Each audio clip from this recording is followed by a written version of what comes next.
شروع اللہ کا نام لے کر جو بڑا مہربان نہایت رحم والا ہے۔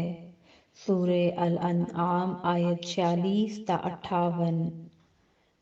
ان کافروں سے کہو کہ بھلا دیکھو تو اگر اللہ تمہارے کان اور آنکھیں چھین لے اور تمہارے دلوں پر مہر لگا دے تو اللہ کے سوا کون سا معبود ہے جو تمہیں یہ نعمتیں پھر بخشے۔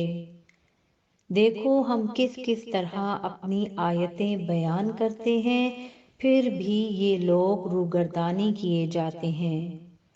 کہو کہ بھلا بتاؤ تو اگر تم پر اللہ کا عذاب بے خبری میں یا خبر آنے کے بعد آئے تو کیا ظالم لوگوں کے سوا کوئی اور بھی ہلاک ہوگا؟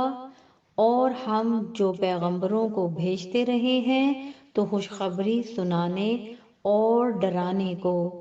پھر جو شخص ایمان لائے اور نیکوکار ہو جائے تو ایسے لوگوں کو نہ کچھ خوف ہوگا اور نہ وہ غمگین ہوں گے۔ اور جنہوں نے ہماری آیتوں کو جھٹلایا ان کی نافرمانیوں کے سبب انہیں عذاب پہنچے گا۔ کہہ دو کہ میں تم سے یہ نہیں کہتا کہ میرے پاس اللہ تعالیٰ کے خزانے ہیں اور نہ یہ کہ میں غیب جانتا ہوں، اور نہ تم سے یہ کہتا ہوں کہ میں فرشتہ ہوں۔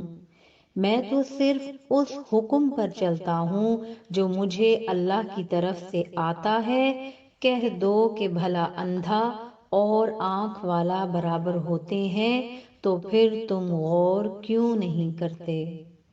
اور جو لوگ خوف رکھتے ہیں کہ اپنے پروردگار کے روبرو حاضر کیے جائیں گے اور جانتے ہیں کہ اس کے سوا نہ تو ان کا کوئی دوست ہوگا اور نہ سفارش کرنے والا، ان کو اس قرآن کے ذریعے سے نصیحت کرو تاکہ پرہیزگار بنے۔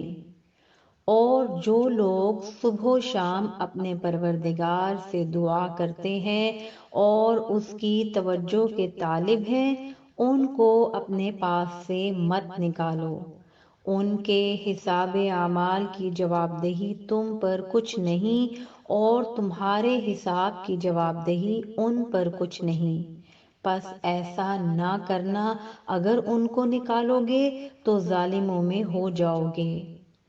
اور اسی طرح ہم نے بعض لوگوں کی بعض سے آزمائش کی ہے کہ جو دولت مند ہیں وہ غریبوں کی نسبت کہتے ہیں کیا یہی لوگ ہیں جن پر اللہ نے ہم میں سے فضل کیا ہے؟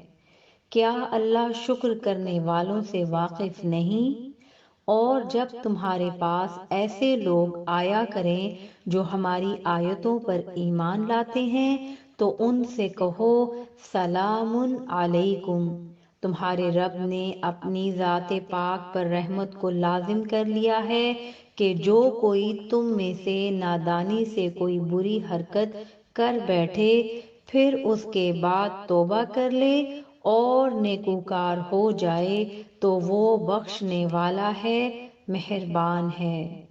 اور اسی طرح ہم اپنی آیتیں کھول کھول کر بیان کرتے ہیں تاکہ تم لوگ ان پر عمل کرو اور اس لیے کہ گناہگاروں کا رستہ ظاہر ہو جائے۔ اے پیغمبر کفار سے کہہ دو کہ جن کو تم اللہ کے سوا پکارتے ہو مجھے ان کی عبادت سے منع کیا گیا ہے۔ یہ بھی کہہ دو کہ میں تمہاری خواہشوں کی پیروی نہیں کروں گا، ایسا کروں تو گمراہ ہو جاؤں اور ہدایت یافتہ لوگوں میں نہ رہوں۔